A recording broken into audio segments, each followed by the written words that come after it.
కుళ్ళు చూడక నిత్యము బ్రతుకున్నట్లు వాని నిమిత్తము దేవుని సన్నిధిని ప్రాయశ్చిత్తము చేయగలవాడు ఎవడును లేడు. వారి ప్రాణ విమోచన ధనము బహు గొప్పది, అది ఎన్నటికీ తీరక అట్లుండవలసినదే. వారి ప్రాణ విమోచన ధనము బహు గొప్పది. ఎందుకు ఈ రక్షణ గొప్పదైందంటే, ఈ రక్షణ కొరకు చెల్లించినటువంటి క్రయము గొప్పది. ఈ రక్షణ కొరకు చెల్లించినటువంటి క్రయము గొప్పది. అంత మాత్రమే కాదు, సర్వలోక మానవాళికి రక్షణ ఇవ్వడానికి క్రయము చెల్లించినటువంటి యేసుక్రీస్తు ప్రభు అందరికన్నా గొప్పవాడు. చూడు, మత్తయి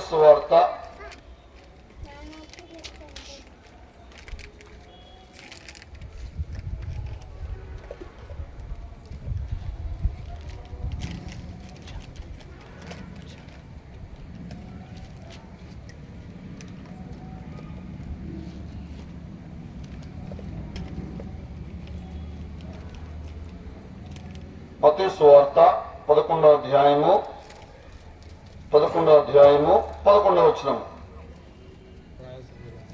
స్త్రీలు కనిన వారిలో బాప్తిసమిచ్చు యోహాను కంటే గొప్పవాడు పుట్టలేదని నిశ్చయముగా మీతో చెప్పుచున్నాను. చాలు. యేసుక్రీస్తు వారు సాక్ష్యం ఇచ్చినారు. ఈ లోకములో స్త్రీలు కనినటువంటి వారిలో బాప్తిసమిచ్చు యోహాను కన్నా గొప్పవాడు పుట్టలేదు. బాప్తిసమిచ్చు యోహాను ఈ భూమి మీద జన్మించినటువంటి అందరిలో కంటే, అనగా స్త్రీకు జన్మించినటువంటి అందరిలో కంటే బాప్తిసమిచ్చు యోహాను గొప్పవాడు. ఎవరిచ్చారు ఈ సాక్ష్యము? యేసుక్రీస్తు వారు ఇచ్చారు. అటువంటి యోహాను ఏం చెప్పినాడు?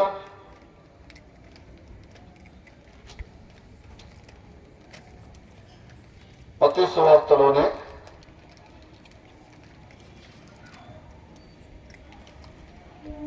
3వ అధ్యాయము 11వ వచనము. మారు మనసు నిమిత్తము నేను నీళ్లలో మీకు బాప్తిసం ఇచ్చుచున్నాను. నా వెనక వచ్చుచున్నవాడు నాకంటే శక్తిమంతుడు. లూకాసు వార్త 3వ అధ్యాయము 15వ వచనం నుంచి. జనులు కనిపెట్టుచు ఇతడు క్రీస్తయుండునేమో అని అందరూ యోహానును గూర్చి తమ హృదయంలో ఆలోచించుకొనుచుండగా యోహాను నేను నీళ్లలో మీకు బాప్తిసం ఇచ్చుచున్నాను. అయితే నాకంటే శక్తిమంతుడు ఒకడు వచ్చుచున్నాడు. నేను నీళ్లలో మీకు బాప్తిసం ఇచ్చుచున్నాను, కానీ నాకంటే శక్తిమంతుడు ఒకడు వచ్చుచున్నాడు అని సాక్ష్యం ఇచ్చాడు. ఎవరి గురించి? ప్రభువైనటువంటి యేసుక్రీస్తు వారి గురించి. అనగా భూమి మీద స్త్రీలు కనిన వారిలో యోహాను కంటే గొప్పవాడు లేడు. అటువంటి యోహానే యేసుక్రీస్తు ప్రభుని గురించి ఏమో సాక్ష్యం ఇస్తున్నాడు? ఆయన నాకన్నా శక్తిమంతుడు, ఆయన నాకన్నా గొప్పవాడు, ఆయన నాకన్నా ఉన్నతమైనటువంటి వాడు అని సాక్ష్యం ఇచ్చినాడు. అందుకొరకే మనము ఏం చదువుతున్నామో, ఎందుకు ఈ రక్షణ గొప్పది అంటే, మొదటగా ఈ రక్షణ కొరకు చెల్లించబడినటువంటి క్రయము గొప్పది. అనగా ఈ రక్షణ కొరకు చెల్లించబడినటువంటి క్రయము గొప్పది. రెండవదిగా క్రయము చెల్లించిన వాడు అందరికన్నా గొప్పవాడు. ఆ సాక్ష్యం ఎవరిచ్చినారు? బాప్తిసమిచ్చు యోహాను ఆ సాక్ష్యం ఇచ్చినాడు, నాకన్నా గొప్పవాడు వచ్చున్నాడని.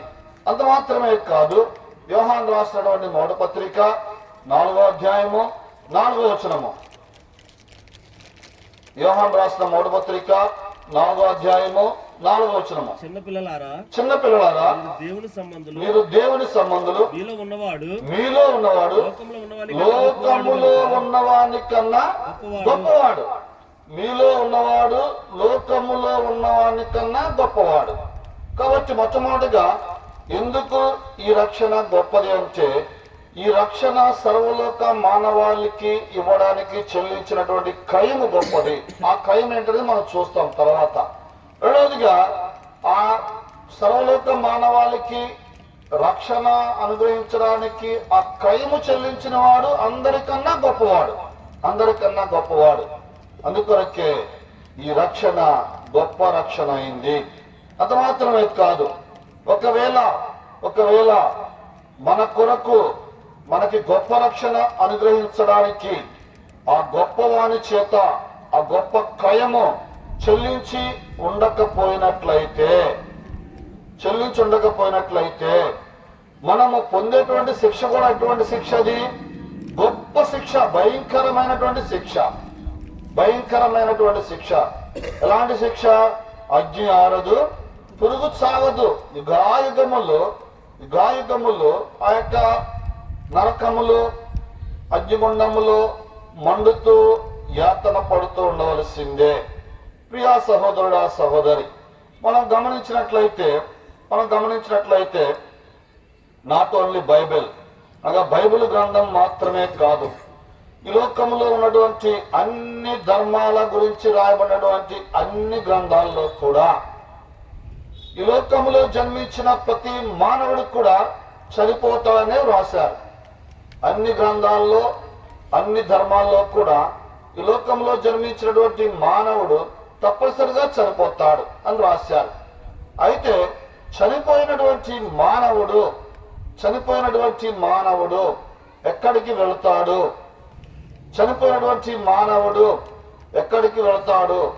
అనేది పరిశుద్ధ గ్రంథములో చాలా స్పష్టంగా రాయబడి ఉన్నది. చనిపోయినటువంటి మానవుడు ఎక్కడికి వెళతాడో పరిశుద్ధ గ్రంథములో చాలా స్పష్టముగా, విపులముగా వ్రాయబడి ఉన్నది. ఎక్కడికి వెళతాడంటే, ఆ వ్యక్తి గొప్ప రక్షణ పొందినవాడై ఉంటే, ఆ వ్యక్తి పాప విమోచన పొందినవాడై ఉంటే, ఆ వ్యక్తి యొక్క పాపములు క్షమించబడి ఉంటే, ఆ వ్యక్తి యొక్క జీవితము మార్చబడి ఉంటే, ఆ వ్యక్తి గొప్ప రక్షణలో కొనసాగుతూ ఉంటే, ఆ వ్యక్తి పరలోక రాజ్యానికి, అనగా శాంతికరమైన, సమాధానకరమైన నిత్య జీవములోనికి వెళ్తాడు.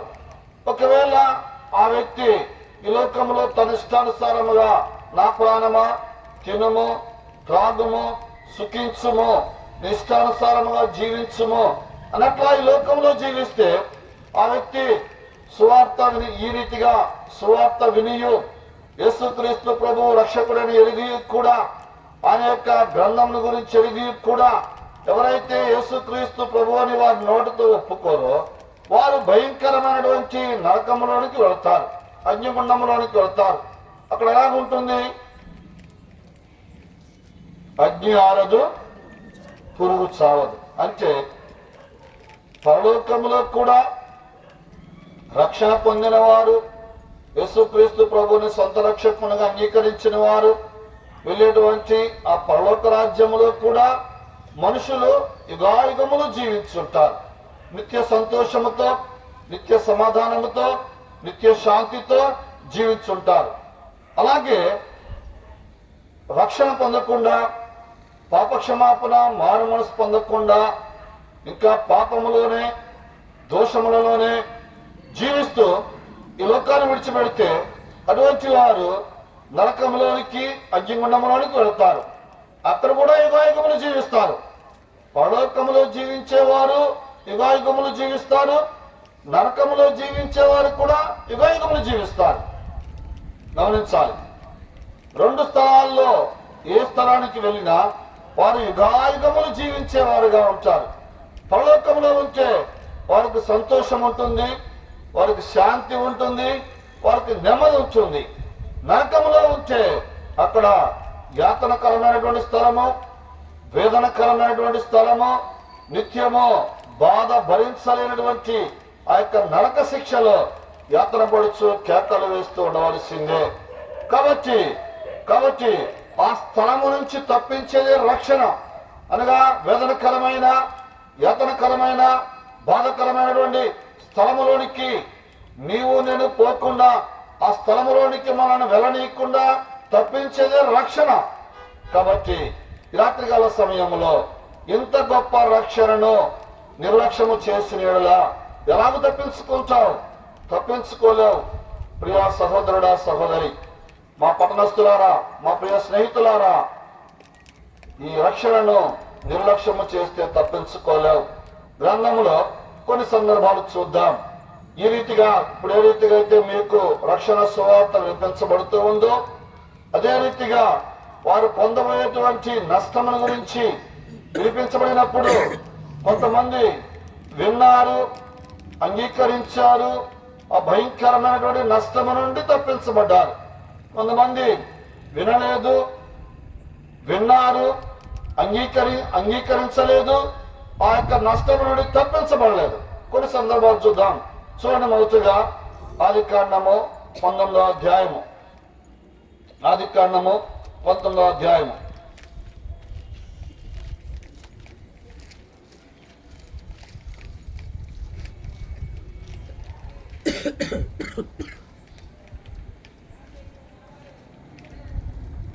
ఆదికాండము 19వ అధ్యాయము 15వ వచనం నుంచి. తెల్లవారినప్పుడు ఆ దూతలు లోతును త్వరపెట్టి లెమ్ము ఈ ఊరి దోష శిక్షలు నశింపకుండా. ఈ 13 కూడా చదువునా? మేము ఈ చోటు నాశనము చేయవచ్చితిమి. వారిని గూర్చిన మొర యెహోవా సన్నిధిలో గొప్పదాయను గనుక దాని నాశనము చేయుటకు యెహోవా మమ్మల్ని పంపినని చెప్పగా. లోతు బయటికి 15 వచ్చింది.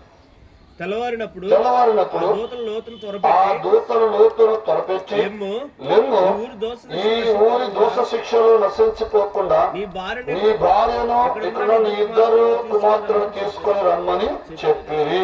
ఇక్కడ సొదొమ గొమొర్రా పట్టణముల యొక్క పాపము దేవుని దృష్టికి ఎంతో ఘోరముగా తోచింది. 18వ అధ్యాయం 20వ వచనం. మరియు యెహోవా సొదొమ గొమొర్రాను గూర్చిన మొర గొప్పది గనుక వాటి పాపము బహుభారమైనది గనుకను. చూడండి, ఇక్కడ సొదొమ గొమొర్రాను గూర్చినటువంటి మొర గొప్పది గనుక వాటి పాపము బహుభారమైనది. చూడండి, ఇక్కడ సొదొమ గొమొర్రాలో పాపం పెరిగిపోయింది. అయితే పాపం పెరిగిపోయినప్పుడు దేవుడు ఆ 2 పట్టణాలను నాశనం చేయాలనుకున్నాడు. నాశనం చేయాలనుకుంటే ఆ పట్టణంలో లోతు కుటుంబము జీవిస్తూ ఉంది.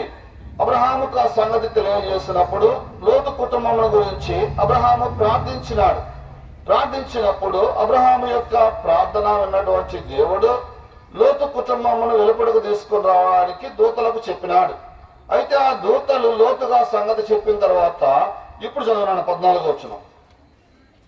లోతు బయటికి వెళ్ళి తన కుమార్తెలను పెండ్లాడనయ్యున్న తన అల్లులతో మాట్లాడి లెండి, ఈ చోటు విడిచిపెట్టి రండి, యెహోవా ఈ పట్టణమును నాశనము చేయబోచున్నాడని చెప్పెను.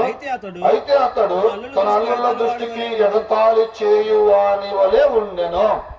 ఇక్కడ లోతు వెళ్ళాడు, తన కుమార్తెలను పెండ్లాడనై ఉన్నటువంటి వారి దగ్గరికి వెళ్ళి దూతలు ఏమైతే లోతుతో చెప్పినారో అదే సంగతి చెప్పినాడు. లోతు నమ్మాడు. దేవుని దూతలు చెప్పినటువంటి సంగతిని లోతు నమ్మి లోతు ఆ 2 యవనస్తుల దగ్గరికి వెళ్ళి చెప్పాడు.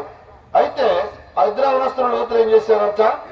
ఎగతాళి చేశారు, హేళన చేశారు, అవమానకరంగా మాట్లాడినారు. చాలా పర్యాయములు మేము చాలా చోట్లకి ఈ విధంగా సువార్త ప్రకటించడానికి వెళుతూ ఉన్నప్పుడు కొంతమంది ప్రేమతో స్వీకరిస్తూ ఉంటారు. మేము చెప్పిన వాటిని ఎంతో మర్యాదగా స్వీకరిస్తూ ఉంటారు. కొంతమంది మమ్మల్ని ఎగతాళి చేస్తూ ఉంటారు, అవమానపరుస్తూ ఉంటారు, లేకపోతే హేళనకరంగా మాట్లాడుతూ ఉంటారు. అయినా మేము అవేం పట్టించుకోం. ఎందుకంటే వారు సంపూర్ణంగా ఎరగకపోవడం చేతనే ఆ విధంగా మాట్లాడుతున్నారని మేము గుర్తించగలం. ఇక్కడ లోతు యొక్క అల్లల్లో లోతుని ఎగతాళి చేశారు, హేళన చేశారు. ఎప్పుడైనా విన్నామా ఇది? ఎప్పుడైనా పట్టణం నాశనప్పుడు ఎప్పుడైనా విన్నామా? లేకపోతే ఏదో మాకు కథలు చెప్తూ ఉన్నాం, మేము వినదాని గురించి చెప్తూ ఉన్నాం, మేము కానదాని గురించి చెప్తూ ఉన్నాం అని చెప్పి ఎగతాళి చేశారు. అయితే లోతు ఇంకా వారి నిమిత్తమై ప్రయత్నం చేస్తూనే ఉన్నాడు. తన అల్లులను ఆ యొక్క సొదొమ గొమొర్రా పట్టణం యొక్క నాశనము నుండి వెలుపడి తీసుకుని రావడానికి ప్రయత్నం చేస్తూనే ఉన్నాడు. ఈ లోపల సమయం మించిపోయింది. ఆ దూతలు ఎవరైతే సొదొమ గొమొర్రా పట్టణాలను నాశనం చేయడానికి వచ్చినారో వారు లోతును తీసుకొని వెలుపడికి వచ్చారు. వెలుపడి వచ్చిన తర్వాత జరిగిన సంగతి ఏంది చూడండి. 19వ అధ్యాయంలోనే, ఆదికాండము 19వ అధ్యాయము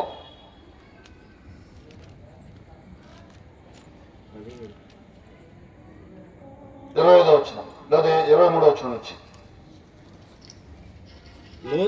లోతు సోయరుకు వచ్చినప్పుడు ఆ దేశమున సూర్యుడు ఉదయించెను. అప్పుడు యెహోవా సొదొమ మీదను గొమొర్రా మీదను యెహోవా యొద్ద నుండి గంధకమును అగ్నిని ఆకాశం నుండి కురిపించి ఆ పట్టణములను ఆ మైదానమంతటిని ఆ పట్టణంలో నివసించిన వారందరినీ నేల మొలకలను నాశనము చేసెను. చూడండి, ఇక్కడ లోతు ఏదైతే దేవదూతలు చెప్పినటువంటి మాటను నమ్మి తన అల్లుళ్ళకు చెప్పినాడో అదే జరిగింది. దేవదూతల యొక్క ఆ దూతల యొక్క మాట విన్నటువంటి లోతు కుటుంబము ఆ నాశనము నుండి వెలుపడికి వచ్చింది.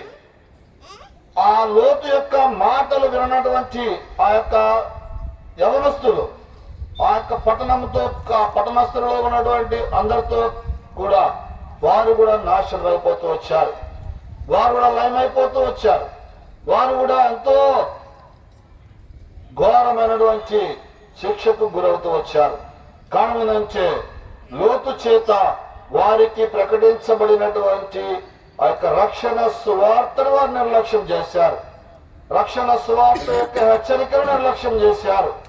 ఆ యొక్క భయంకరమైనటువంటి శిక్ష ఉగ్రత రాబోతుంది అని లోతు చెప్పినటువంటి మాటలను వారు నమ్మలేదు, ఎగతాళి చేశారు, హేళన చేశారు. గనుకనే సూర్యోదయం అవగానే ఆకాశం నుండి అగ్ని గంధకాలు కురిసినాయి. ఆ సొదొమ గొమొర్రా పట్టణాలను నాశనం చేసినాడు దేవుడు. ఆ పట్టణస్థుల్లో ఉన్నటువంటి వారితో పాటు ఈ ఇద్దరు యవనస్తులు కూడా నాశనం అయిపోయినారు. ఆ మిగతా పట్టణస్థులందరి గురించి ఇక్కడ మనం మాట్లాడుకోవడం లేదు.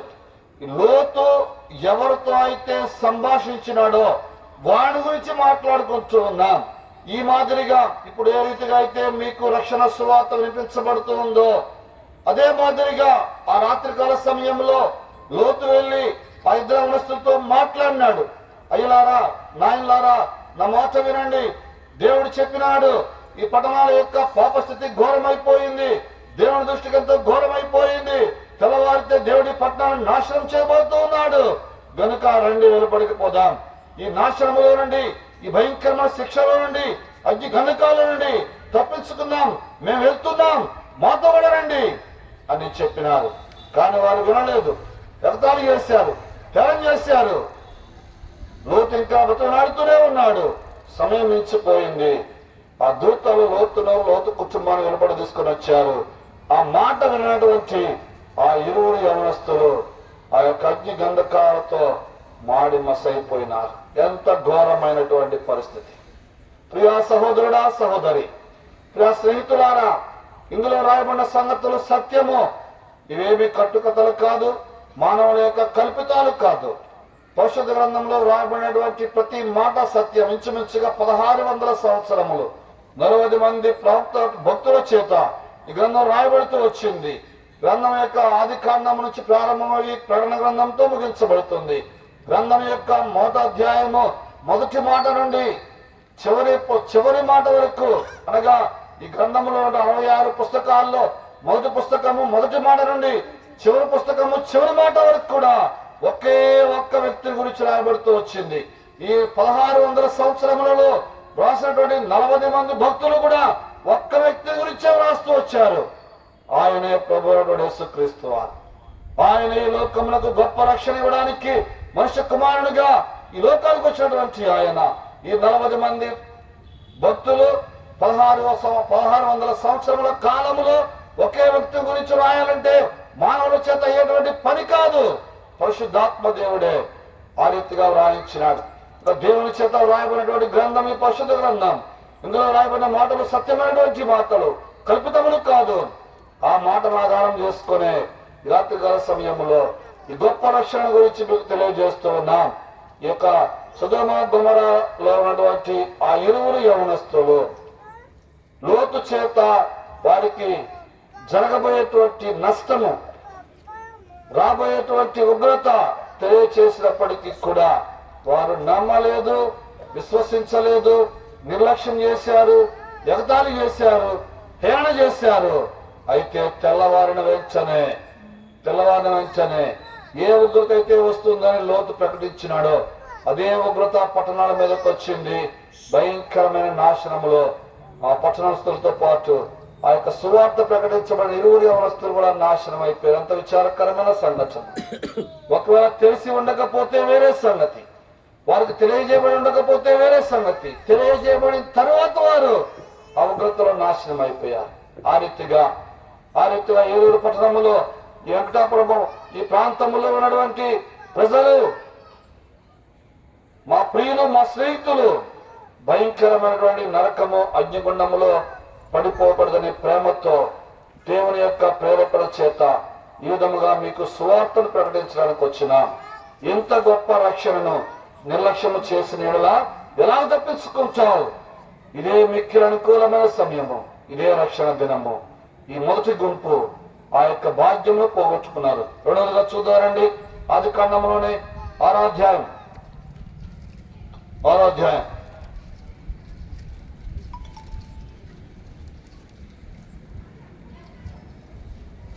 9వ వచనం నుంచి. నోవాహు వంశావళి ఇదే. నోవాహు నీతిపరుడును తన తరములో నిందారహితుడై ఉండెను. నోవాహు దేవుడితో కూడా నడిచినవాడు. షేము, హాము, యాపెతు ముగ్గురు కుమారులను నోవాహు కనెను. భూలోకము దేవుని సన్నిధిని చెడిపోయి ఉండెను. భూలోకము బలాత్కారంతో నిండి ఉండెను. దేవుడు భూలోకమును చూచినప్పుడు అది చెడిపోయి ఉండెను. భూమి మీద సమస్త శరీరులు తమ మార్గమును చెరుపు వేసుకొని ఉండిరి. దేవుడు నోవాహుతో సమస్త శరీరుల మూలముగా భూమి బలాత్కారం ఉండదు గనుక నా సన్నిధిని వారంతా వచ్చినది. ఇదిగో వారిని భూమితో కూడా నాశనము చేయుదును. క్షితిసారకపు మానుతో నీ కొరకు ఓడను చేసుకొను. అరణ పెట్టి ఆ ఓడను చేసి లోపటను వెలుపటను దానికి కీలుపోయవలను. రెండవదిగా నోవాహు దినములలో భూమి దేని చేత నింపడినట్ట? బలత్కారముతో నిండి ఉన్నది. భూమి బలత్కారంతో నిండి ఉన్నది. అయితే దేవుడు చూశాడు. దేవుడు తన స్వరూపములో తన పోలిక చెప్పినట్టు తన మహిమతో చేసినటువంటి మానవుడు పాపములో పడిపోయినాడు, పాపములో చిక్కుకున్నాడు. ఇంకా మారుతాడేమో చూసినటువంటి దేవుడు విసిగి వేసారిపోయినాడు. మనుషులను బట్టి భూమి బలాత్కారంతో నిండిపోయింది. అటువంటి జనాంగమును నాశనము చేయాలనుకున్నాడు దేవుడు. అటువంటి సమయంలో ఆ యొక్క భూమి మీద ఆ దినాల్లో ఉన్నటువంటి ప్రజలలో నోవాహును చూసినాడు. నోవాహు నిందారహితుడు, నిరపరాధిగా ఉన్నాడు, నీతిమంతుడిగా ఉన్నాడు, దేవుని యందు భయభక్తులు కలిగిన వాడిగా ఉన్నాడు, దేవుని అనుసరించేవాడుగా ఉన్నాడు. కనుక నోవాహు కుటుంబాన్ని దేవుడు కాపాడాలనుకున్నాడు. అందుకొరకే నోవాహుతో చెప్పినాడు, మరికొద్ది దినాల్లో ఈ భూమి అంతా కూడా, ఈ భూమి మీద ఉన్న సమస్త మానవులు కూడా, సమస్త జీవరాశులు కూడా నాశనం చేయబడుతున్నాయి. నిన్ను నీ కుటుంబాన్ని కాపాడుకోవడానికి ఒక ఓడను సిద్ధపరచుకోమని చెప్పినాడు. చూడండి, ఎక్కడ చదువుతాము మాట? పేతురు రాసిన 3వ పత్రిక 3వ అధ్యాయం 19వ వచనం నుంచి. దేవుడు దీర్ఘశాంతము ఇంకా కనిపెట్టుచుండినప్పుడు పూర్వము నోవాహు దినములలో ఓడ సిద్ధపరచబడుచుండగా అవిధేయులైన వారి యొద్దకు, అనగా చెరలోని ఆత్మల యొద్దకు ఆయన ఆత్మరూపిగానే వెళ్ళి వారికి ప్రకటించెను. ఓడలో కొందరు, అనగా 8 మంది నీటి ద్వారా రక్షణ పొందిరి. చూడండి, ఇక్కడ ఓడ ఆ దినాలలో ఉన్నటువంటి సదుపాయాలను బట్టి, ఆ దినాల్లో ఉన్నటువంటి పరికరాలను బట్టి ఓడ నిర్మించడానికి బైబిల్ పండితుల యొక్క విశ్లేషణ ఇంచుమించుగా 120 సంవత్సరాలు వచ్చింది. 120 సంవత్సరములు. అయితే ఆ ఓడ నిర్మించడానికి పట్టినటువంటి 120 సంవత్సరముల కాలములో దేవుడు ఆ ప్రాంతంలో ఉన్న వారికి కలగబోయేటువంటి ఆ నాశనముల గురించి ప్రకటిస్తూ వచ్చినాడు.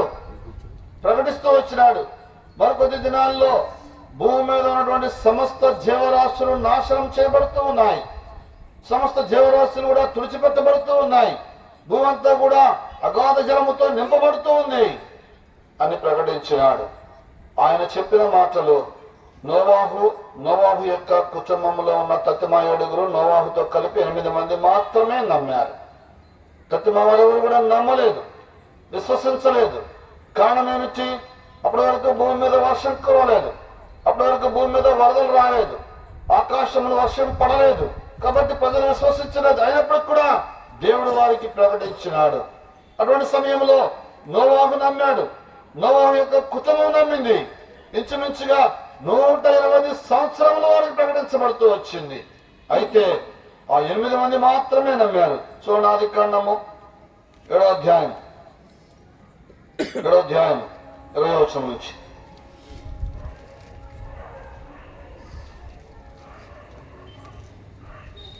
15 మూరల ఎత్తున నీళ్లు మునిగిపోయిను. ప్రచండముగా ప్రబలిన గనుక 15 మూరల ఎత్తున నీళ్లు ప్రచండముగా ప్రబలిన గనుక పర్వతములు మునిగిపోయిను. అప్పుడు పక్షులేమి, పశువులేమి, మృగములేమి, భూమి మీద పురుగులేమి, భూమి మీద సంచరించు సమస్త శరీరులేమి, సమస్త నరులేమి చచ్చిపోయి పొడి నేల మీద ఉన్న వాటిలోను నాసికారంధ్రములలో జీవాత్మ సంబంధమైన ఊపిగలవన్నీ చనిపోయెను. చదవను. నరులతో కూడా పశువులను, పురుగులను, ఆకాశ పక్షులను, నేల మీద ఉన్న జీవరాశులను తుడిచివేయబడును. అవి భూమి మీద ఉండకుండా తుడిచివేయబడును. గమనించండి, నోవాహును అతనితో కూడా ఆ ఓడలో ఉన్నవి మాత్రము మిగిలి ఉండెను. ఈ యొక్క నోవాహు దినములలో భూమి మీద 120 సంవత్సరముల నుంచి మంచుగా భూమి మీదకి రాబోతున్నటువంటి జల ప్రళయముని గురించి ప్రకటించబడుతూ వచ్చింది. నోవాహు కుటుంబం విశ్వసించినారు, నమ్మినారు, అంగీకరించారు. ఆ 8 మంది మాత్రమే ఆ జల ప్రళయం నుండి కాపాడబడుతూ వచ్చినారు. వారెవరు కూడా నమ్మలేదు, విశ్వసించలేదు. ఏదో కట్టుకథలు అనుకున్నారు, ఏదో కల్పనా కథలు అనుకున్నారు. మేము ఎప్పుడు ఈ దేవుడి గురించి చూడలేదు, మేము ఎప్పుడు ఈ దేవుడి గురించి వినలేదు. మాకు చాలా ఉన్నాయి మార్గాలు, మాకు చాలా ఉన్నాయి పద్ధతులు, మాకు చాలా తెలుసు ఏ రీతిగా దేవుణ్ణి సేవించాలో, ఏ రీతిగా దేవుణ్ణి అనుసరించాలో, ఏ రీతిగా దేవుణ్ణి నమ్మాలో మాకు చాలా మార్గాలు ఉన్నాయి అనుకొని నోవాహు ప్రకటించినటువంటి జీవము గల దేవుని యొక్క నామమును నిర్లక్ష్యం చేసినారు, అంగీకరించలేదు. ఒక దినం వచ్చింది, ఆకాశం యొక్క తూములు విప్పబడుతూ వచ్చినాయి. ఆకాశం యొక్క తూములు విప్పబడుతూ వచ్చినాయి. 40 పగళ్ళు 40 రాత్రులు ప్రచండ వర్షం కురిసింది. భూమి మీద ఎత్తైన పర్వతమును మించి 15 మూరల ఎత్తున నీళ్లు భూమి అంతటా నిలిచిపోయినాయి. ఎంత గొప్ప భయంకరమైనటువంటి పరిస్థితి. అటువంటి పరిస్థితుల్లో నమ్మినటువంటి ఆ 8 మంది మాత్రమే బ్రతికినారు. ఇప్పుడు భూమి మీద అన్ని ఖండాల్లో, అన్ని దేశాల్లో ఉన్నటువంటి ప్రజలందరికీ కూడా ఆ 8 మంది ద్వారా భూమి మీదకి వచ్చినటువంటి సంతానం మాత్రమే, ప్రజలు మాత్రమే. ఈ భూమి మీద ఉన్నటువంటి అన్ని ఖండాల్లో, అన్ని దేశాల్లో, అన్ని ప్రాంతాల్లో ఉన్నటువంటి ప్రజలందరికీ కూడా షేము, హాము, యాపెతు అనేటువంటి నోవాహు యొక్క 3 కుమారులు, వారి భార్యల ద్వారానే ఈ భూమి మీద ఈ ప్రజానికం విస్తరిస్తూ వచ్చింది. కాబట్టి ప్రతి వారు కూడా నోవాహు యొక్క సంతానమే. తర్వాత కాలములో ఈ విధముగా వారు భాగాలను కల్పించుకుంటూ ప్రాంతాలను ఏర్పరచుకుంటూ వచ్చినారు. అయితే ఆ భయంకరమైనటువంటి జల ప్రళయములో దేవుని యొక్క మాటలు నమ్మేటువంటి ఆ 8 మంది మాత్రమే తప్పించబడుతూ వచ్చినారు. భూమి మీద ఉన్నటువంటి నాసికారంధ్రములో ఊపిరిగలవన్నీ కూడా నాశనం అయిపోతూ వచ్చినాయి. ఇది 2వ సందర్భము. ప్రియా సహోదరుడా, సహోదరి, ఈ రాత్రికాల సమయంలో ఆ నోవాహు దినాల్లో లోతు దినాల్లో ప్రకటించబడినట్లుగానే నీకు కూడా ఈ రక్షణ సువార్త వినిపించబడుతూ ఉంది. ఆ దినాల్లో వచ్చినట్లుగానే ఒక దినం రాబోతూ ఉంది, యేసుక్రీస్తు ప్రభువారి యొక్క రాకడ దినము. ఆ దినం హఠాత్తుగా వస్తుంది. లూకాసు వార్త 21వ అధ్యాయం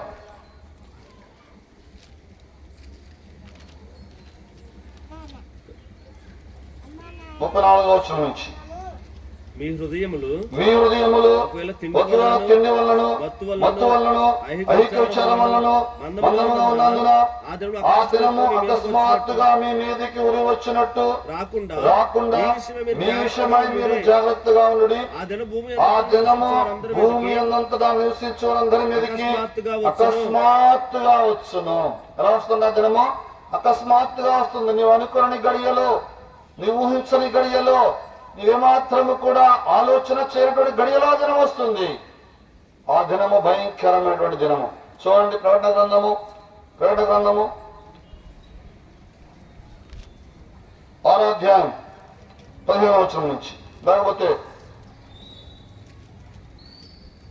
15వ వచనం నుంచి.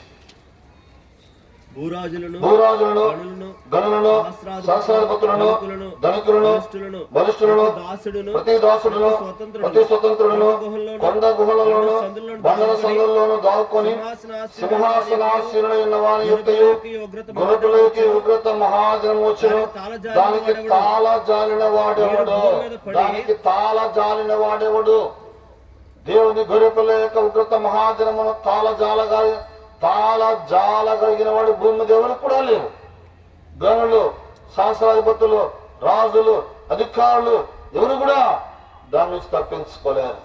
నోవాహు దినాల్లో ఉన్నట్టుగానే ఉంటుంది, లోతు దినాల్లో ఉన్నట్టుగానే ఉంటుంది.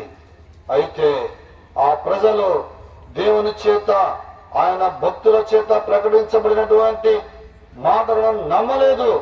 నమ్మినటువంటి లోతు కుటుంబము, నమ్మినటువంటి నోవాహు కుటుంబము ఆ భయంకరమైనటువంటి ఉగ్రత నుండి తప్పించబడుతూ వచ్చినారు. మరో సందర్భం చూద్దారండి. యోనా గ్రంథము 1వ అధ్యాయం 1వ వచనం నుంచి. యెహోవా వాక్కు అమిత్తయి కుమారుడైన యోనాకు ప్రత్యక్షమైన ఇలా సెలవిచ్చెను. నినివే పట్టణస్థుల దోషము నా దృష్టికి ఘోరమైన గనుక నీవు లేచి నినివే మహాపట్టణంలోకి పోయి దానికి దుర్గతి కలుగునని ప్రకటింపుము. 3వ అధ్యాయం 3వ వచనం నుంచి. అతడు యెహోవాకు రెండవ మారు యోనాకు ప్రత్యక్షమై సెలవిచ్చినదేమనగా, నీవు లేచి నినివే మహాపురమునకు పోయి నేను నీకు తెలియజేయ సమాచారము దానికి ప్రకటన చేయము. కాబట్టి యోనా లేచి యెహోవా సెలవిచ్చిన ఆజ్ఞ ప్రకారము నినివే పట్టణమునకు పోయెను. నినివే పట్టణము దేవుని దృష్టికి గొప్పదై 3 దినముల పరిమాణము గల పట్టణము. యోనా పట్టణములు ఒక దిన ప్రయాణమంత దూరము సంచరించుచు ఇక 40 దినములకు నినివే పట్టణము నాశనము ప్రకటన చేయగా, నినివే పట్టణ వారు దేవుని విశ్వాసముంచి ఉపవాస దినము చాటించి గనులేమి అల్పులేమి అందరూ గోనె పట్ట ఖర్చుకుని 3వ గుంపు యోనా దినములలో నినివే పట్టణస్థులు. ఈ పట్టణం యొక్క స్థితి దేవుని దృష్టికి ఘోరమైపోయింది. దేవుడు ఆ పట్టణం నాశనం చేయాలనుకున్నాడు, ఆ పట్టణం తుడిచిపెట్టాలనుకున్నాడు. అయితే దేవుడు చివరిసారిగా కనికరించి యోనాను పంపించినాడు. ఆ యవనస్తుల దగ్గరికి లోతును పంపించినట్లుగా నోవాహు దినాల్లో ఆత్మరూపుగానే వెళ్లి ప్రకటించినట్లుగా ఈ నినివే పట్టణస్థులకు యోనాను పంపించినాడు. యోనా ఆ నినివే మహాపట్టణములో దేవుని యొక్క సువార్తను ప్రకటించినాడు. వేయించిన అందరూ ఏం చేశారంట? నినివే పట్టణములో నినివే పట్టణపు వారు దేవుని యందు విశ్వాసముంచి విశ్వాసముంచినారు. 10వ వచనము. ఈ నినివే వారు తమ చెడు నడతను మానుకొనగా వారు చేయుచున్న క్రియలను చూచి దేవుడు పశ్చాత్తప్తుడే వారికి చేయదునని తాను మాట ఇచ్చిన కీడు చేయక మానెను. 3వ గుంపు నినివే పట్టణస్థులు. వీరు కూడా ఎంతో వారి యొక్క ప్రవర్తన, వారి యొక్క జీవన విధానము, వారి యొక్క జీవితము ఎంతో ఘోరమైన పాపములో చిక్కబడి ఉంది. వారు దేవుని దృష్టికి వారి పాపం ఎంతో ఘోరమైపోయింది. దేవుని యొక్క ఉగ్రత వారిపైన రగులుకుంది. దేవుడు పట్టణం నాశనం చేయాలనుకున్నాడు. అయితే చివరిగా యోనాను పంపించినాడు రక్షణ సువార్తను ప్రకటించడానికి. యోనా ఆ పట్టణానికి వెళ్ళి సువార్త ప్రకటించినాడు. అయితే ఆ పట్టణంలో రాజు మొదలుకొని అన్నమాట 7వ వచనం. 7వ వచనం. మరియు రాజైన 6వ వచనం. ఆ సంగతి నినివే రాజునకు వినబడినప్పుడు అతడును తన సింహాసనం మీద నుండి దిగి తన రాజవస్త్రము తీసివేసి గోనెపట్ట కట్టుకొని బూడిదలో కూర్చుండెను. చూడండి, ఇక్కడ రాజు మొదలుకొని చివరి వాని వరకు కూడా, అందరూ పశ్చాత్తాపడ్డారు. అందరూ వారు చేయించినటువంటి చెడుతనమును మానివేశారు. వారు చేయించిన పాపక్రియలను మానివేశారు. వారు చేయించినటువంటి దోషములను మానివేశారు. వారు చేయించినటువంటి అక్రమములను మానివేశారు. వారు చేయించినటువంటి ఘోరమైన కార్యములను మానివేశారు. అందరూ పశ్చాత్తాపడ్డారు. అందరూ ప్రభువుని క్షమాపణ అడిగారు. దేవుడు వారు పశ్చాత్తాపడ్డం చూసి, వారి చెడుతనను మానుకోవడం చూసి ఆ పట్టణమును నాశనము చేయలేదు. ఆ పట్టణము దేవుడు కనికరించినాడు. ప్రియా సహోదరుడా, సహోదరి, ఈ రాత్రికాల సమయంలో ఇంత గొప్ప రక్షణను నిర్లక్ష్యము చేసిన ఎలా తప్పించుకుంటారు? నోవాహు దినాల్లో ప్రజలు తప్పించుకోలేకపోయినారు, నోవాహు కుటుంబం తప్ప. లోతు దినాల్లో సొదొమ గొమొర్రా పట్టణస్థులు తప్పించలేకపోయినారు, లోతు కుటుంబం తప్ప. కానీ యోనా దినాల్లో నినివే పట్టణం అంతా కూడా దేవుని యొక్క ఉగ్రత నుండి తప్పించుకోగలుగుతూ వచ్చినారు. కారణం ఏంటంటే వారికి ప్రకటించబడినటువంటి రక్షణ సువార్తనందు విశ్వాసం ఉంచారు. దేవుని విశ్వాసం ఉంచారు. దేవుని నమ్మిక ఉంచారు. గనుకనే వారి పైన దేవుడు ఉగ్రతను కుమ్మరించలేదు. రాత్రికాల సమయంలో ప్రియా సహోదరుడా, సహోదరి, ప్రియా మా పట్టణస్థులారా, ఇంత గొప్ప రక్షణను నిర్లక్ష్యము చేసి ఎలా తప్పించుకుంటారు? నినివే పట్టణస్థులకు ప్రకటించబడిన మాదిరిగానే నీకు కూడా రక్షణ సువార్త ప్రకటించబడుతూ ఉంది. నిన్ను కూడా దేవుడు హెచ్చరిస్తూ ఉన్నాడు. నీ పాప జీవితంలో ఉండి నీ జీవితాన్ని ముగిస్తే, పాపములో ఉండి నీ జీవితం ముగించబడితే ప్రతి మానవుడు కూడా అనుకుంటాడు, నాకప్పుడే ఏం కాదు, నాకెంతో ఆరోగ్యం బాగుంది, నాకెంతో శక్తి ఉంది, నాకెంతో బలం ఉంది, నాకెన్నో సదుపాయాలు ఉన్నాయి, నాకెన్నో ఆస్తిపాస్తులు ఉన్నాయి, నాకెంతో బంధువర్గం ఉంది, ఈ లోకంలో నేను ఎంతో గొప్పవాడిని, అప్పుడే నాకేం కావాలనుకుంటారు.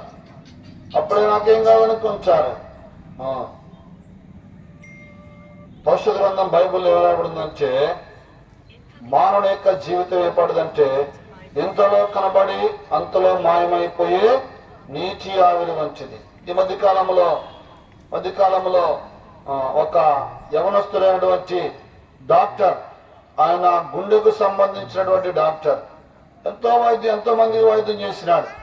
ఎంతో మందికి గుండెకు సంబంధించినటువంటి వైద్యం చేసినాడు. అతని ద్వారా ఎంతో మంది బ్రతికినారు, చావు నుంచి తప్పించుకున్నారు. ఎంతో మందికి అతను ఎంతో దేవుడిగా ఉన్నాడు.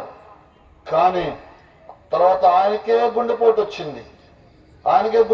ఎంతో మంది బ్రతికించినటువంటి ఆ వైద్యుడు ఆ రాత్రి కాల సమయంలోనే అతనికి వైద్యం అందక చనిపోయాడు. ఊహించలేదు. యవనస్తుడు, 33-35 సంవత్సరాల ప్రాయం ఉంటుంది అంతే. ఎంతో జీవితం ఉంది. ఎంతో మందికి ఆ యొక్క గుండెనికి వైద్యం చేసి బ్రతికించినటువంటి ఆయన ఆ రాత్రికాల సమయంలో తన జీవితం ముగుస్తుందని ఏమాత్రం అంచనా వేయలేకపోయినాడు. అంచనా వేస్తుంటే అతని జీవితం ఎలాగుండేదో అంచనా వేయలేకపోయినాడు. అనగా నేడు ఇంటిలో రేపు మంటిలో మానవుని యొక్క జీవితం ఎంతో అల్పమైనది, స్వల్పమైనది. కనుక ఇదే మిక్కిలి అనుకూలమైన సమయము, ఇదే రక్షణ దినము. ఇంత గొప్ప రక్షణను నిర్లక్ష్యము చేసి ఎలా తప్పించుకుంటావు? నీవున్న స్థితిలో నుండి నిన్ను విడిపించడానికే, నిన్ను రక్షించడానికే ఆ దేవాది దేవుడు మనుష్య కుమారునిగా ఇదిగో లోక పాపములను మోసుకొని పోవచ్చున్న దేవుని గొర్రెపిల్లగా ఈ లోకానికి వచ్చినాడు. నిన్ను ప్రేమించి కలువరి శిలువలో నీ పాపములకు బదులుగా ఆయన శిక్ష అనుభవించినాడు. నీ దోషములకు బదులుగా ఆయన శిక్ష అనుభవించినాడు. కారణం ఏంటంటే నీ పాపముల నుండి నేను విమోచించి పరలోక రాజ్యములో నిత్య జీవములో నిన్ను చేర్చాలనేటువంటి గొప్ప ప్రేమతోటి. ఆ ప్రేమ నీకు కావాలా ఈ రాత్రికాల సమయంలో? ఆ గొప్ప రాజ్యము, పరలోక రాజ్యములో నీవు ఉండాలనుకుంటున్నావా? ఈ గొప్ప రక్షణ నిర్లక్ష్యం చేయవద్దు. నీకు వెంబడే మాటలేందు లక్ష్యం ఉంచు. చిన్న మాట, యేసుక్రీస్తు ప్రభువును అంగీకరించాలంటే, నీ పాపములు క్షమించబడాలంటే, నీ జీవితం మార్చబడాలంటే, ఆ మోక్షము, ఆ పరలోక రాజ్యము, ఆ నిత్య రాజ్యము నీకు కావాలంటే, ఈ లోకంలో నువ్వేదో గొప్ప కార్యాలు, యాత్రలు, దానాలు, ధర్మాలు, యాగాలు, యజ్ఞాలు ఏమి చేయనక్కర్లేదు. నువ్వేం మార్చుకోనక్కర్లా. నీ హృదయం మార్చుకుంటే చాలు. నీ పేరు మార్చుకోనక్కర్లా, నీ కులం మార్చుకోనక్కర్లా, నీ మతం మార్చుకోనక్కర్లా, నీ గోత్రం ఏది మార్చుకోనక్కర్లేదు. నీ హృదయం మార్చుకుంటే చాలు. పాపముతో వచ్చి, అపరాధముతో వచ్చి, మోసముతో వచ్చి నిండిపోయినటువంటి నీ హృదయమును యేసుక్రీస్తు ప్రభువుకి, నా కుమారుడా నీ హృదయము నాకిమ్ము, నీ హృదయము నేను కడిగి పవిత్రపరుస్తాను. కలవరి సేవలో చెందించినటువంటి నా పరిశుద్ధమైన రక్తం చేత నీ జీవితాన్ని మార్చేస్తా అంటున్నాడు. కాబట్టి నువ్వు యేసుక్రీస్తు ప్రభువును అంగీకరించాలంటే, ఆ పరలోక రాజ్యంలో, మోక్ష రాజ్యంలో ఉండాలంటే, ఈ రాత్రికాల సమయంలో నీ హృదయంలోనికి యేసుక్రీస్తు ప్రభువును ఆహ్వానించు. ప్రభువా, నీవు నా హృదయంలోనికి రా, నా జీవితమును మార్చు. నీవున్న స్థలములో ఒక్క మాట పలికితే చాలు, యేసుక్రీస్తు ప్రభువా నా జీవితాన్ని మార్చు, ఆ పరలోక రాజ్యం నాకు అనుగ్రహించు. నా పాప జీవితం నుండి నేనెంతో మోసం చేస్తున్నాను, భార్యను మోసం చేస్తున్నాను, భర్తను మోసం చేస్తున్నాను, పిల్లలను మోసం చేస్తున్నాను, తల్లిదండ్రులను మోసం చేస్తున్నాను, ఇరుగు పొరుగు వారిని మోసం చేస్తున్నాను, వ్యాపారంలో మోసం చేస్తున్నాను, ఉద్యోగంలో మోసం చేస్తున్నాను, దేవుణ్ణి కూడా మోసం చేస్తున్నాను. చివరికి నన్ను నేనే మోసం చేసుకుంటున్నాను. ఈ మోసకరమైన బ్రతుకుల నుండి నన్ను విడిపించు, నన్ను రక్షించు. నువ్వు చిన్న ప్రార్థన చేసుకుంటే చాలు. ఆ ప్రేమ కలిగిన దేవుడు, దయామైనటువంటి దేవుడు, కలువరి సేవలో నీ కొరకు తన సమస్తమును ధారపోసినటువంటి ఆయన ఈ గొప్ప రక్షణ నీకు ఇస్తాడు, గొప్ప విమోచన నీకు ఇస్తాడు. పరలోక రాజ్యంలో దేవుడితో కలిసి యుగాయుగమైనటువంటి భాగ్యం నీకు ఇస్తాడు. ఒకవేళ ఈ గొప్ప రక్షణను నిర్లక్ష్యం చేస్తే ఎలా తప్పించుకుంటావు? నోవహు దినాల్లో ప్రజలు నిర్లక్ష్యం చేస్తున్నారు. లోతు దినాల్లో సొదొమ గొమొర్రా ప్రజలు నిర్లక్ష్యం చేస్తున్నారు, తప్పించుకోలేకపోయినారు. యోనా దినములలో నినివే పట్టణస్థులు నిర్లక్ష్యం చేయలేదు, ఆ భయంకరమైనటువంటి శిక్ష నుంచి తప్పించుకుంటూ వచ్చారు. ప్రియా సహోదరుడా, సహోదరి, ఈ రాత్రిగా సమయంలోని తీర్మానం ఏమిటి? నువ్వేమి గొప్ప గొప్ప కార్యాలు చేయనక్కర్లేదు, నువ్వేమి ఏవేవో చేయనక్కర్లేదు. కేవలము నీ హృదయంలోనికి యేసుక్రీస్తు ప్రభువును ఆహ్వానించు. నీ హృదయంలో ఆయన చేర్చుకో చాలు. ఆయన నీ జీవితమును మార్చుతాడు, ఆయన నీ బ్రతుకును మార్చుతాడు, ఆయన నీ జీవితంలో గొప్ప కార్యములు చేస్తాడు. నీవు ఊహించలేనటువంటి, నీవు తలంచలేనటువంటి విధముగా నీ జీవితమును మారుస్తాడు. ఎంతో గొప్ప కార్యములు నీ జీవితంలో చూస్తావు. మోకరించండి, ప్రార్థన చేసుకుందాం. మోకరించండి.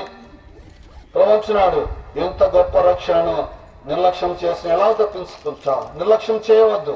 ఇక్కడ కూర్చున్న వారిలో కానీ, శబ్దాంతరం ద్వారా ఈ మాటలు ఆలకిస్తున్న వారిలో కానీ, ప్రియా సహోదరుడా, సహోదరి, ప్రియ స్నేహితులారా, ఈ రక్షణ సువార్త నిర్లక్ష్యం చేయవద్దు. 2 నిమిషములు నీవున్న స్థలంలోనే మౌనంగా ఉండు. నీ జీవితం మార్చబడుతుంది. నీకు ఈ లోకంలో నెమ్మది లేదా, సమాధానం లేదా, సంతోషం లేదా? ఇప్పుడే ఈ గొప్ప రక్షణ స్వీకరించు. దేవుని జీవితంలో నెమ్మదిస్తాడు, నీ జీవితంలో సమాధానం ఇస్తాడు, నీ జీవితంలో సంతోషం ఇస్తాడు. నిర్లక్ష్యం చేయవద్దు. ఆ విధంగా మౌనంగా ప్రార్థనలో ఉండు. ప్రభువుని అడుగు, ప్రభువా నా జీవితాన్ని మార్చు, నా బ్రతుకును మార్చు, నిత్య జీవం నాకు దయచేయి అని నీవు ప్రార్థనలో ఉండు. ప్రభువుని అడుగు, ప్రభు నీకు సహాయం చేస్తాడు. కొద్ది నిమిషము 2 నిమిషాలు మౌనంగా ఉండు ప్రభు సన్నిధిలో.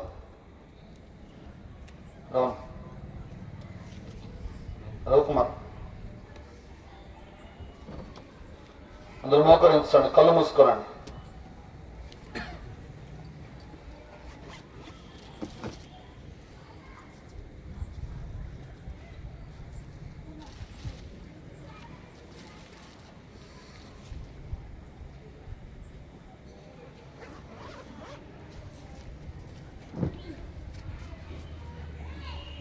ప్రార్థన చేసుకుందాం. ప్రియమైన నాగేంద్ర కాళీ వాసు గారా, 10 నిమిషాలు మౌనంగా ఉన్నట్లయితే, ఏకీభవించినట్లయితే మీ గురించి, మీ కుటుంబం గురించి ప్రార్థన చేస్తాం. దాంతో ఏకీభవించండి. సర్వం దేవా, ప్రస్తుతమైన నా తండ్రి, జీవాధిపతి, సర్వశక్తివంతమైన దేవాన్ని పొందరాలు, సర్వాధికారి ప్రభుని పొందరాలు. ప్రభు, మానవుడు పాపం చేసి ఉన్నాడు. పాపం మూలంగా మానవుడికి మరణం వచ్చింది. ఆ పాపంలోంచి విమోచించబడిపోతే మానవుడికి మోక్షం లేదు. తండ్రి, అలాంటి మానవుడు నశించిపోతూ నీ చిత్తం కాదు గనక నువ్వు ఈ లోకంలో మానవ శరీరాకారంగా ఈ లోకంలోకి వచ్చి గొప్ప రక్షణ దయచేశావు. అందరిని బట్టి వందనాలు తెలియజేస్తున్నాను. ఎవరైతే ఈ శబ్దయంత్రం ద్వారా ఈ రాజ్య సువార్తను విన్నారో వారి హృదయాల్లో ప్రభు తండ్రైనా రక్షణ దయచేయమని సందులో ప్రార్థిస్తున్నాను. ఎవరైతే నీ యందు విశ్వాసం ఉంచుతారో వారును వారి ఇంటి వారు రక్షించబడతారని నీ వాక్యం సెలవిస్తుండగా ఈ శబ్దవంతరం ద్వారా విన్నవారి అందరిలో కూడా రక్షణ కార్యం దయచేయమని నీ సందులో ప్రార్థిస్తున్నాను. తండ్రి, ఏ ఆత్మ నశించిపోతావు నీ చిత్తం కాదు, అందరూ రక్షించబడాలి ప్రభు తండ్రైనా. నీవు తప్పితే ప్రభా రక్షణ దయచేసే దేవుడు మరి ఒక్కడు లేడని ప్రభు తండ్రైనా గ్రంథం దైవ గ్రంథం తెలియజేస్తుండగా తండ్రి, విత్తబడిన వాక్యాన్ని ఫలింప చేయండి. ఎవరైతే ప్రభా ఈ శబ్దాంతం ద్వారా నీవే రక్షకుడని వారు విన్నారో వారి హృదయాల్లో కార్యం చేసి తండ్రి వారికి వారి ఇంటి వారికి ప్రభు గొప్ప రక్షణని దయచేయమని సందులో ప్రార్థిస్తున్నాను. ఇంత గొప్ప రక్షణని నిర్లక్ష్యం చేస్తున్నా ఎలాగ తప్పించుకుంటారు?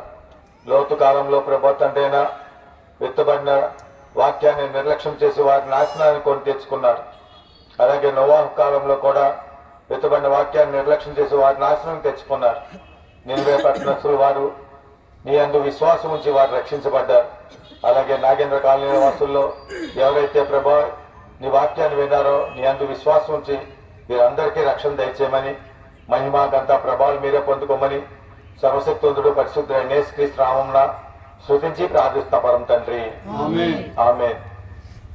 మన ప్రభువైన యేసుక్రీస్తు వారి యొక్క కృపయు తండ్రి అయిన దేవుని ప్రేమయు పరిశుద్ధాత్మ దేవుని కన్నుని సహవాసం కూడి వచ్చిన మనకును లోకంలోని సకల పరిశుద్ధులకును ప్రత్యేకించి నాగేంద్ర కాలనీ శాస్త్రి నగరి ప్రాంతంలో రక్షణ సువార్తలున్న ప్రజలందరికీ రక్షణ కలుగజేసి నిత్యరాజ్యం కొరకై సిద్ధపరచును గాక. ఆమేన్. ఆయనే నిత్య సత్యము, సర్వలోకమును రక్షింప. ఆయనే నిత్య సత్యము, సర్వలోకమును రక్షింప. ఆయనను స్వీకరించిన నిత్య శిక్షను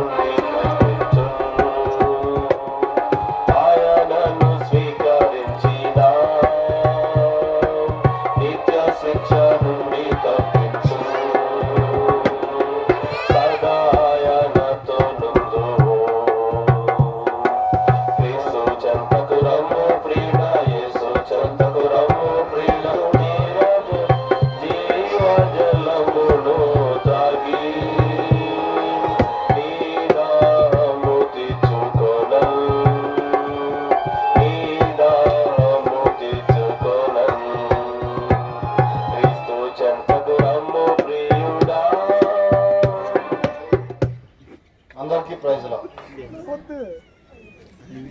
पर्सनल